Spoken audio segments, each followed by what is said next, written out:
Assalamualaikum warahmatullahi wabarakatuh. Selamat sejahtera. Hari ini teacher akan buat video tentang tajuk objektif makroekonomi negara. Jom kita saksikan.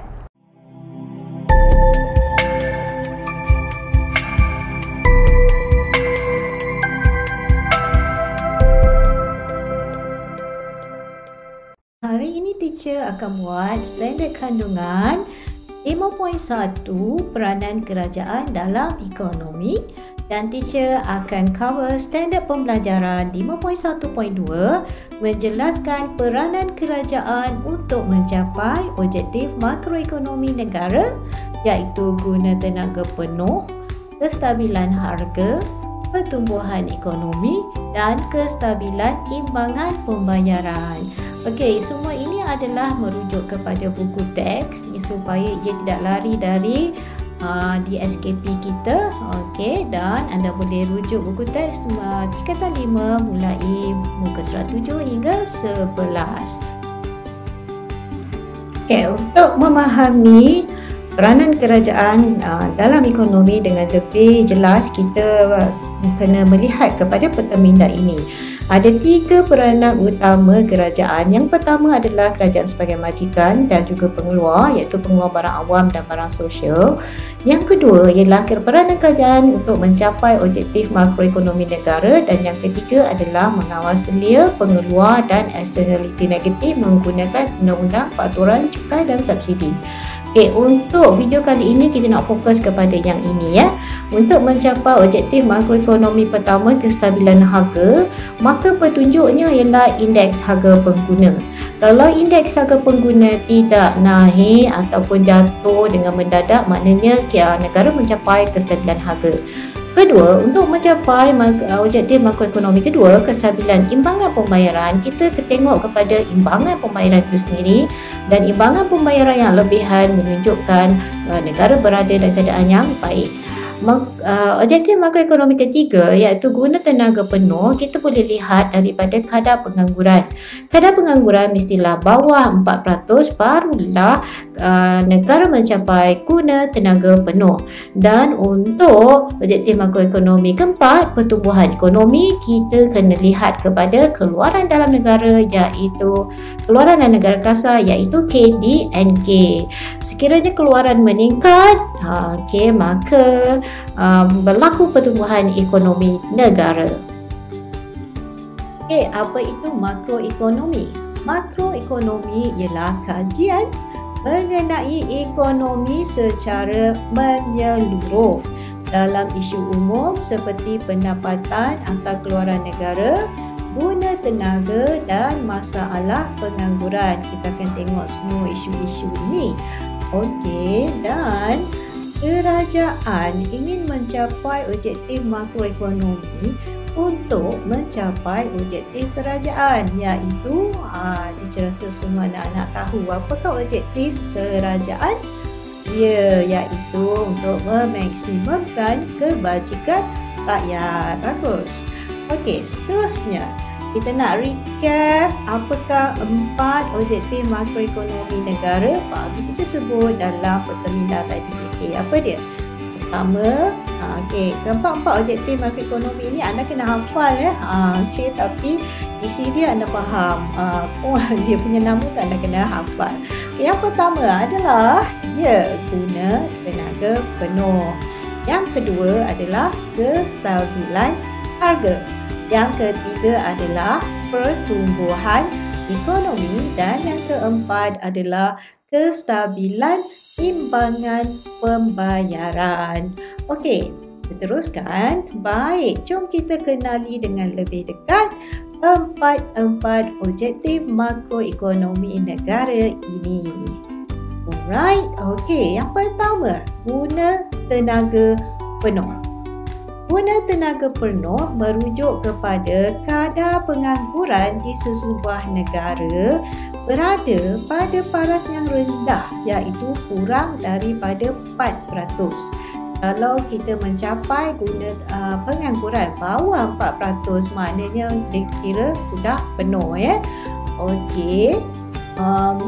Guna tenaga, tapi kalau tak ada perkataan penuh, hanya guna tenaga itu itu sebenarnya mengukur jumlah tenaga buruh yang digunakan oleh sesebuah negara dalam pengeluaran barang dan perkhidmatan. Berapa yang kita guna? Kita guna contohnya kalau kita mengguna 96% guna tenaga, maknanya kadar pengangguran kita 4% saja. So kita sudah mencapai guna tenaga penuh.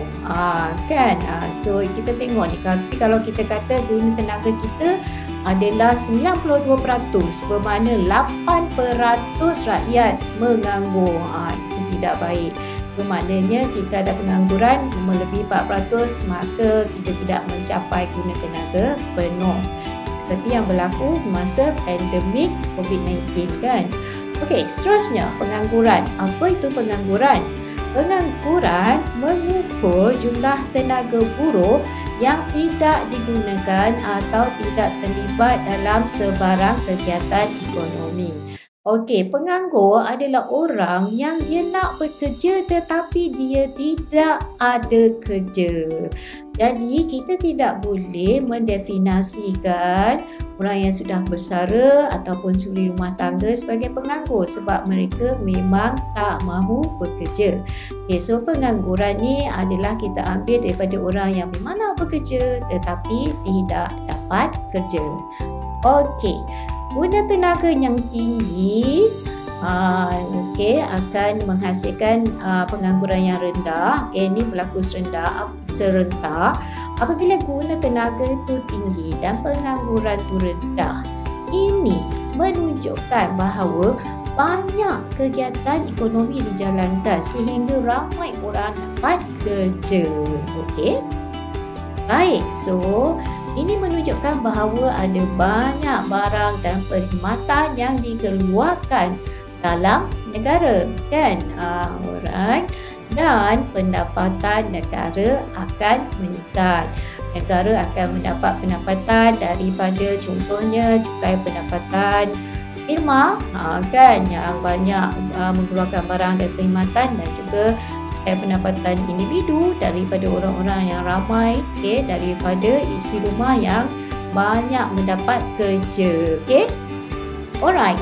Dan ini juga akan menyebabkan pertumbuhan ekonomi negara akan menjadi bertambah baik kerana pengeluaran barang dan perkhidmatan yang tinggi dan juga ramai orang yang dapat kerja iaitu guna tenaga tinggi dan pengangguran yang rendah. Alright. Sekarang ni kita pergi lebih lanjut tentang guna tenaga penuh. Okey. Apabila negara mencapai guna tenaga penuh, recap sekejap. Mana kita tahu negara dapat guna tenaga penuh? Yes, anak-anak, bagus. Apabila kadar pengangguran bawah daripada 4%. So, apakah kesannya? Kita akan dapati bahawa apabila negara mencapai guna tenaga penuh, kadar pengangguran negara adalah rendah, iaitu di bawah 4%. Ya, betul. Bagus. Okey, jadi pada masa ini keluaran negara adalah pada tahap maksimum. Sangat bagus. Dan ini akan memberi kesan kepada akan meningkatkan pendapatan negara. Pendapatan negara akan meningkat seperti yang teacher sebut tadi.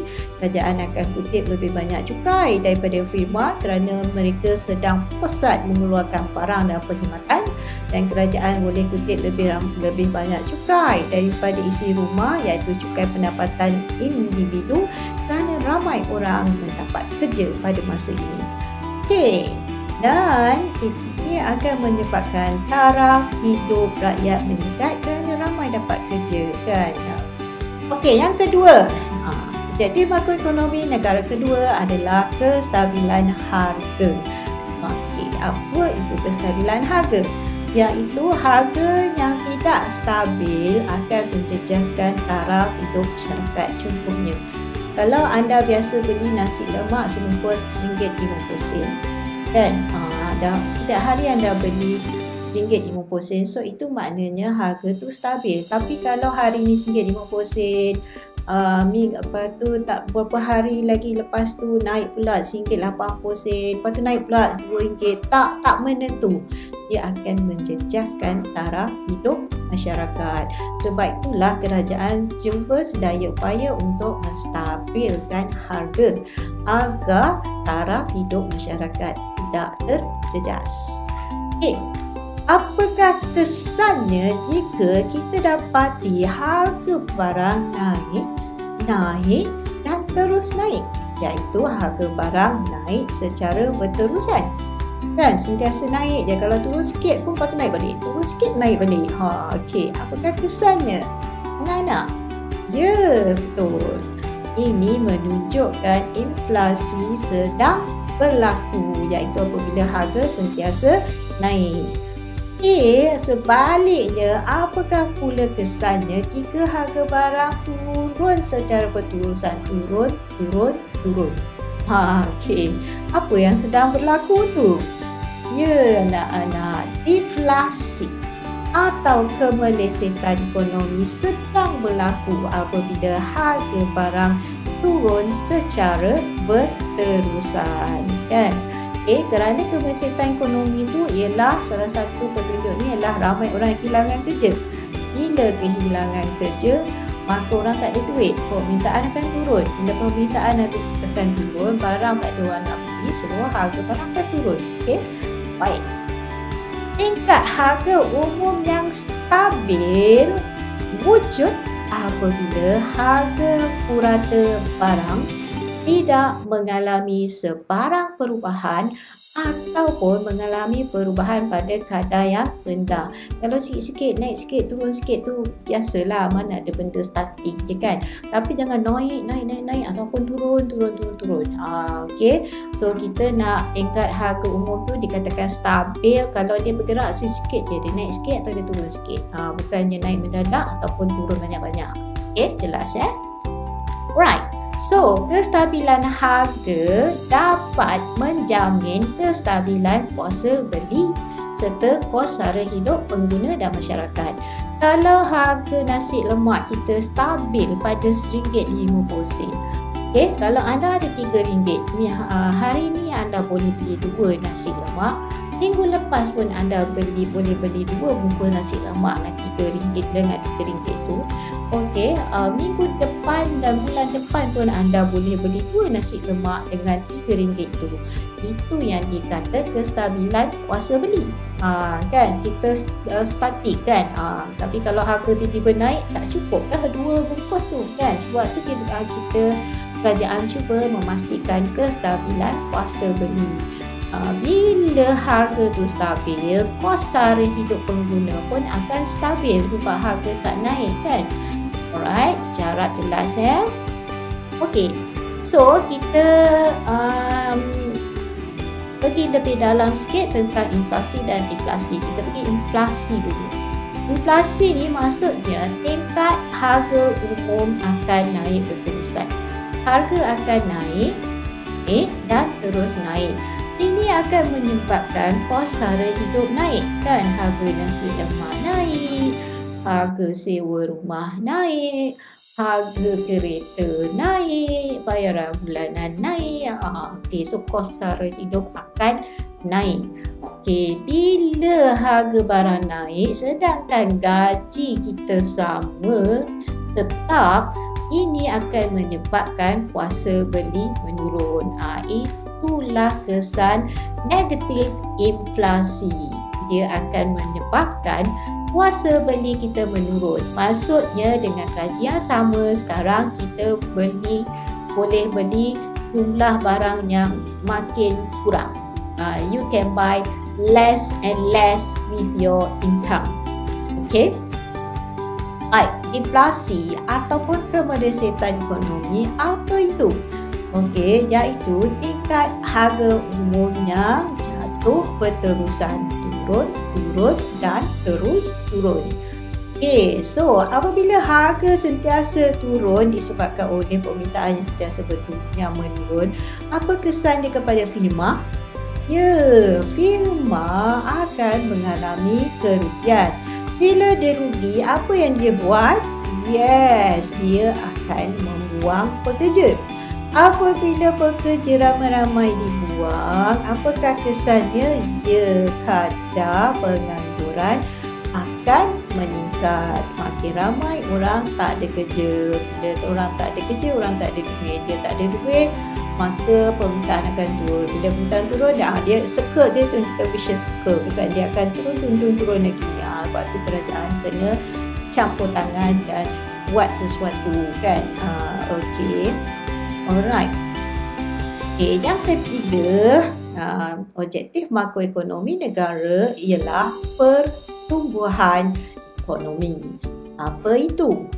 Okey, pertumbuhan ekonomi ialah peningkatan jumlah keluaran barang dan perkhidmatan dalam sesebuah negara pada suatu tahun berbanding dengan tahun sebelumnya. Jadi kita nak kira berapa banyak barang dan perkhidmatan yang negara keluarkan tahun ini berbanding tahun sebelumnya. Kalau negara pada tahun ini mengeluarkan lebih banyak barang dan perkhidmatan berbanding tahun lepas, bermakna ada berlaku pertumbuhan ekonomi ataupun pertumbuhan ekonomi adalah positif. Tetapi kalau tahun ini negara mengeluarkan barang dan perkhidmatan yang kurang berbanding tahun lepas, bermakna pertumbuhan ekonomi negara adalah negatif. We produce less product and services. Alright. Okay, so sesebuah prestasi sesebuah negara diukur melalui pertumbuhan ekonomi. Kalau pelabur-pelabur ini memilih negara mana, contohnya kan, negara mana di kalangan negara Asia Tenggara ni saya nak melabur, antara yang dilihat oleh pelabur-pelabur ialah kadar pertumbuhan ekonomi. Kalau sesebuah negara mencatatkan pertumbuhan ekonomi yang positif dan tinggi, maknanya ekonomi negara tersebut adalah stabil dan dia adalah sebuah negara yang baik untuk dilabur. Sebab itulah kerajaan berusaha untuk mencapai pertumbuhan ekonomi yang tinggi. Okay. Alright. Jadi, apakah kesan pertumbuhan ekonomi terhadap negara? Kalau negara mengeluarkan lebih banyak barang dan perkhidmatan tahun demi tahun, apakah kesannya? Yes. Apabila kerajaan ataupun negara mencapai pertumbuhan ekonomi yang tinggi, iaitu kadar pertumbuhan ekonomi yang nombor dia dah positif atau nombor dia besar kan. Okay. Alright, kalau 4% tu dikira sederhana lah. Kalau dah 7-8% ke atas tu sangat baik. Okey, baik. So, ini bermakna peningkatan kegiatan ekonomi. Maksudnya negara mengeluarkan lebih banyak barang dan lebih banyak perkhidmatan. So, ini bermakna pertambahan peluang pekerjaan. Lebih ramai rakyat yang mendapat pekerjaan kerana kadar pertumbuhan ekonomi negara yang positif yang tinggi. Okey, so ini akan menyebabkan peningkatan guna tenaga kan. Itu maksudnya kebanyakan rakyat mempunyai kerja. Alright. Dan ini of course akan menyebabkan kadar pengangguran menurun sebab ramai yang dapat kerja.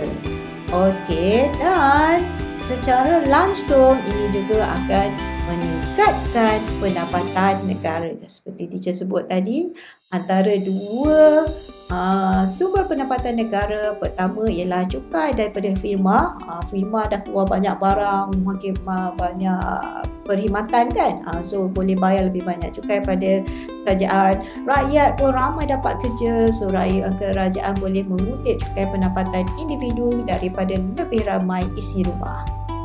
Okey, so isi rumah juga akan mendapat peningkatan kuasa beli sebab ramai yang bekerja, ramai yang dapat gaji, ada gaji kan, dan ini akan menyebabkan permintaan agregat negara meningkat. Mungkin ada yang kurang jelas apa tu permintaan agregat. Permintaan agregat adalah jumlah permintaan barang dan perkhidmatan satu negara, seluruh negara. Apabila ramai orang dapat kerja, maka permintaan agregat negara akan meningkat. Dan ini juga menyebabkan peningkatan taraf hidup masyarakat apabila masyarakat mempunyai gaji, mempunyai duit, mempunyai kuasa beli dan mempunyai keupayaan untuk membeli barang-barang dan perkhidmatan yang meningkatkan taraf hidup dia. Contohnya rumah yang lebih baik, kereta yang lebih baik dan sebagainya. Yang keempat, objektif makroekonomi negara yang keempat adalah kestabilan imbangan pembayaran. Apa dia imbangan pembayaran? Imbangan pembayaran ialah satu penyata kewangan yang merekodkan aliran wang masuk dan aliran wang keluar kesan daripada perdagangan antarabangsa dalam tempoh 1 tahun. Imbangan pembayaran ni kita tengok dalam tempoh 1 tahun. Sama juga pertumbuhan ekonomi kita tengok tahun demi tahun kan. Imbangan pembayaran pun kita tengok tahun demi tahun. Baik. Kalau ke peringkat individu peringkat isi rumah, kita kerja, kita dapat gaji. Bila kita dapat gaji itu ialah duit masuk. Kemudian bila kita berbelanja itu adalah duit keluar. Kadang-kadang isi rumah berbelanja melebihi pendapatannya. Dia guna kad kredit, dia buat pinjaman. Ini menyebabkan duit keluar lebih banyak daripada duit masuk.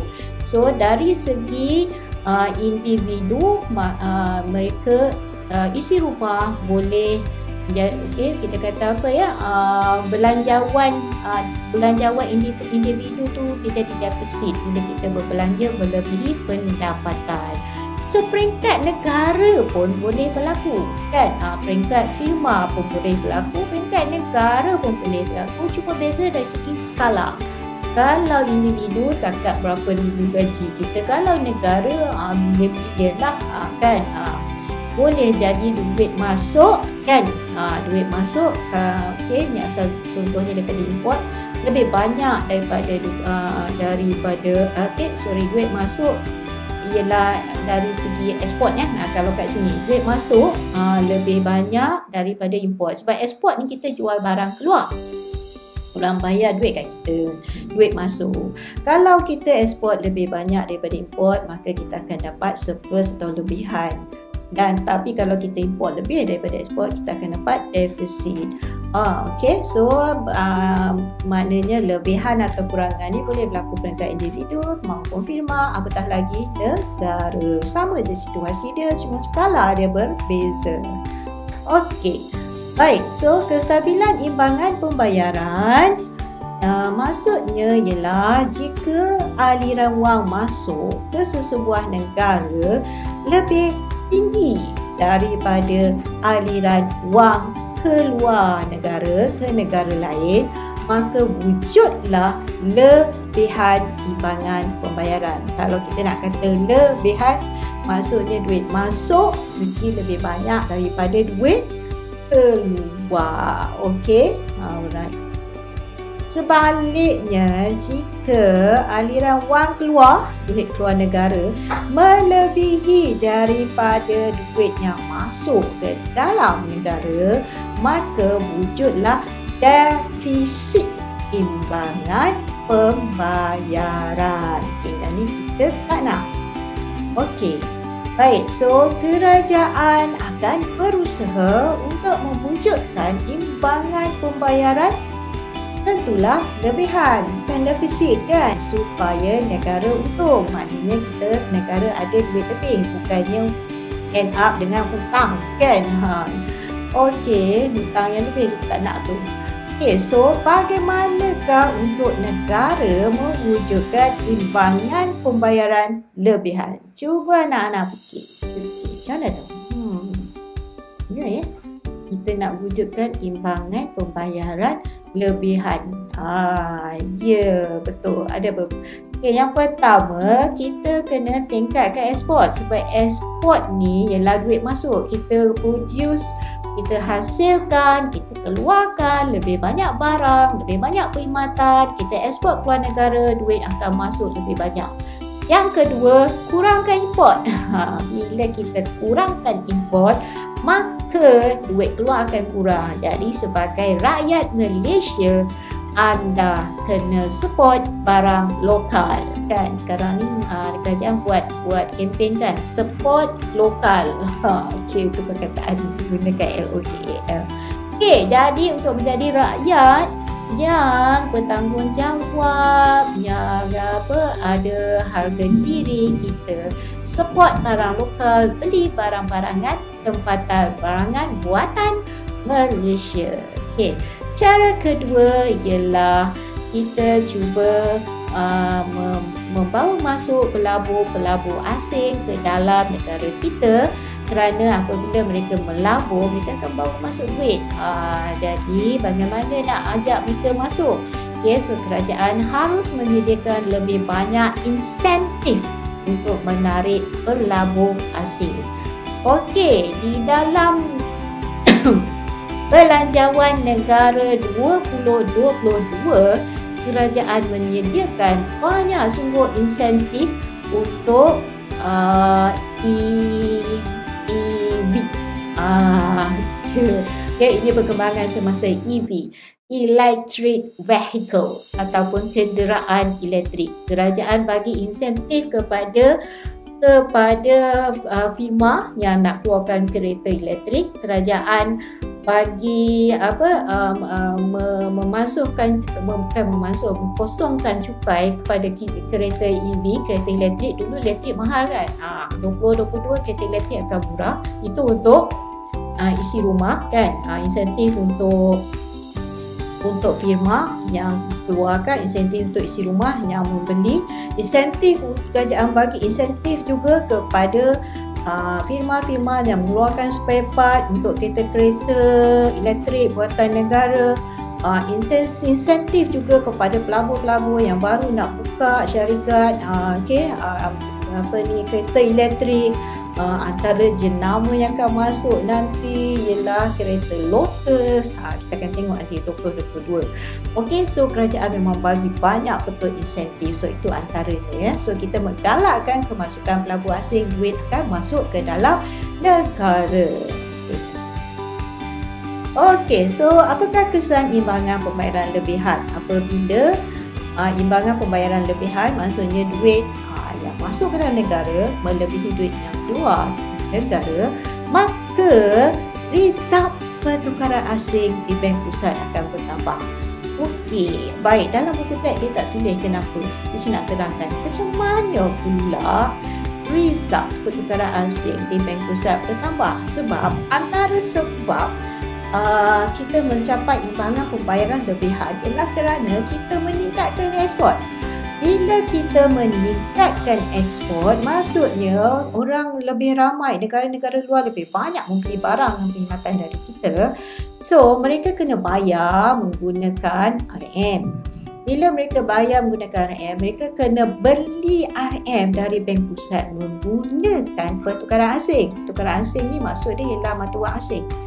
So dia bagi pertukaran asing, dia tukarkan pertukaran asing atau mata wang asing tu dengan RM. So Bank Pusat akan mempunyai result pertukaran asing yang besar. So ini adalah kesan pertama, imbangan pembayaran lebihan. Next, ini akan menyebabkan nilai mata wang tempatan meningkat. Okey, kenapa pula, teacher? Dalam buku teks tak terang kenapa. Okey, kita terangkan. Sebab permintaan terhadap RM meningkat. Sebab tadi kita kata ekspor kita meningkat kan. Bila kita duit masuk lebih banyak, ekspor kita meningkat. Bila ekspor kita meningkat, mereka kena bayar pakai RM. So mereka kena beli RM menggunakan pertukaran asing tadi. So permintaan terhadap RM meningkat. Kita dah belajar dah bahawa apabila permintaan tinggi terhadap satu benda itu, maka nilainya atau harganya akan meningkat. So nilai mata wang tempatan, nilai RM akan meningkat. Jadi kalau anda faham kenapa, anda tak perlu hafal kan. Kalau anda tak faham, anda kena hafal. Bila exam, mana satu terbalik habis kan. Okey, so anda faham kan dan anda tak perlu hafal. Okey, so dan kegiatan ekonomi negara juga semakin pesat. Kenapa teacher? Iyalah, kita kan mengeluarkan lebih banyak barang dan perkhidmatan sebab ekspor kita meningkat kan.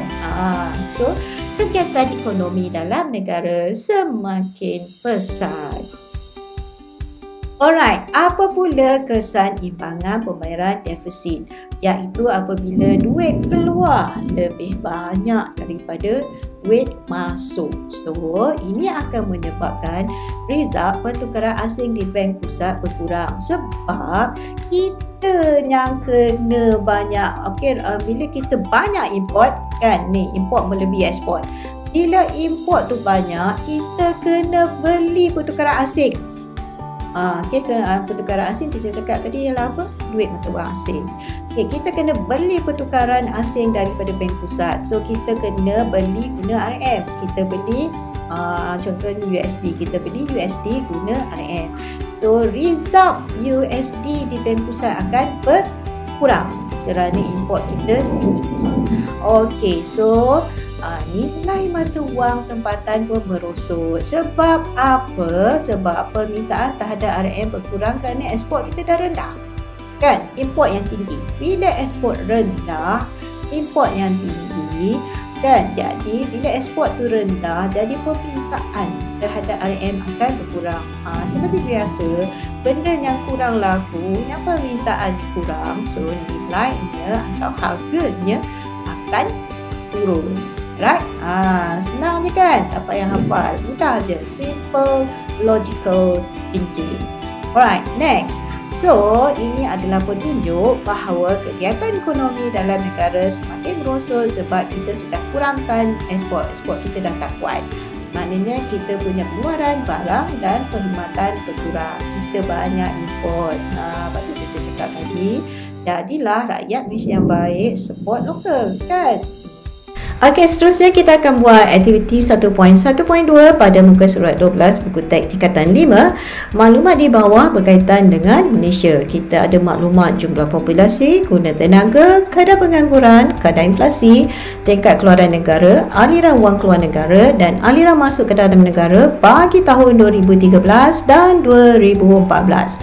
Soalannya, berdasarkan butiran di atas, tentukan sama ada Malaysia mencapai matlamat makroekonomi pada tahun 2014, iaitu matlamat makroekonomi yang pertama iaitu guna tenaga penuh. Adakah Malaysia berjaya mencapai guna tenaga penuh? Right, pada tahun 2014 Malaysia berjaya mencapai guna tenaga penuh. Kerana apa? Kerana kadar pengangguran bagi 2014 hanyalah 2.9%, iaitu rendah daripada bawah daripada 4%. Ini bermakna negara mencapai guna tenaga penuh. Seterusnya, dari segi kestabilan tingkat harga umum, adakah kerajaan mencapainya pada tahun 2014? Alright, pada tahun 2014 tingkat harga umum Malaysia adalah tidak stabil. Kerana kalau kita tengok kadar inflasi daripada 2013 kepada 2014, kadar inflasi meningkat, iaitu daripada 2.09% kepada 3.17%. Ini bermakna tingkat harga umum juga semakin meningkat, kan, yang disebabkan oleh harga barang yang semakin mahal. So kerajaan tidak mencapai objektif makroekonomi kestabilan tingkat harga umum pada 2014. Okey, yang ketiga, dari segi pertumbuhan ekonomi, kita nak tengok mana tu? Yes, kita tengok kepada tingkat keluaran negara. pada tahun 2014 Malaysia mengalami pertumbuhan ekonomi kerana tingkat keluaran negara meningkat daripada 2013 kepada 2014, iaitu meningkat daripada 323.277 bilion USD kepada 338.069 bilion USD. So berlaku pertumbuhan ekonomi. Okey, dan dari segi kestabilan imbangan pembayaran pula, okey, kita kena tengok aliran wang keluar dan aliran wang masuk. Pada tahun 2014, imbangan pembayaran Malaysia adalah defisit. Kerana apa? Sebab kita tengok wang yang keluar dari Malaysia pada 2014 ialah 16.060 bilion USD. Okey, tinggi. Sedangkan aliran wang masuk ke dalam negara hanyalah 10.619 bilion USD. So apabila aliran wang keluar mengatasi aliran wang masuk, ini menunjukkan bahawa imbangan pembayaran Malaysia adalah defisit. Jadi Malaysia tidak mencapai objektif makroekonomi kestabilan imbangan pembayaran pada 2014. Okey, soalan terakhir iaitu sebuah kerajaan boleh mencapai semua matlamat makroekonomi, berikan pandangan anda. Okey, ini adalah soalan yang hebat. Teacher akan tulis sebahagian saja jawapan dan teacher akan menyebut sebahagian lagi jawapan. Jadi anda kena fokus. Okey, baik, adalah agak mustahil untuk mencapai keempat-empat objektif makroekonomi serentak kerana objektif pertumbuhan ekonomi dia akan konflik dengan objektif kestabilan tingkat harga umum. Okey, konflik macam mana tu? Iaitu apabila pertumbuhan ekonomi adalah pesat, ramai rakyat akan mendapat pekerjaan. Ini akan meningkatkan kuasa beli rakyat dan meningkatkan permintaan agregat negara. Dan ini akan menyebabkan permintaan yang tinggi, dan permintaan tinggi akan menyebabkan inflasi. Namun kerajaan boleh memainkan peranannya untuk mengawal kestabilan harga dengan menggunakan cukai ataupun memberi subsidi kepada industri-industri tertentu supaya perusahaan tertentu supaya harga barang turun, terutamanya barang-barang keperluan. Okey. Baik, sila layari video-video teacher tentang imbangan pembayaran. Teacher ada buat 3 video detail tentang imbangan pembayaran kerana imbangan pembayaran adalah antara subtopik yang murid-murid agak sukar untuk fahami. Okey, dan anda boleh lihat link video di bahagian description di bawah, dan anda boleh tengok semua topik-topik lain yang dalam channel teacher Yuhaida PTP. So itu saja untuk video kali ini. Semoga ianya membantu anda di luar sana, guru-guru dan murid-murid dan ibu bapa. Terima kasih. Assalamualaikum warahmatullahi wabarakatuh.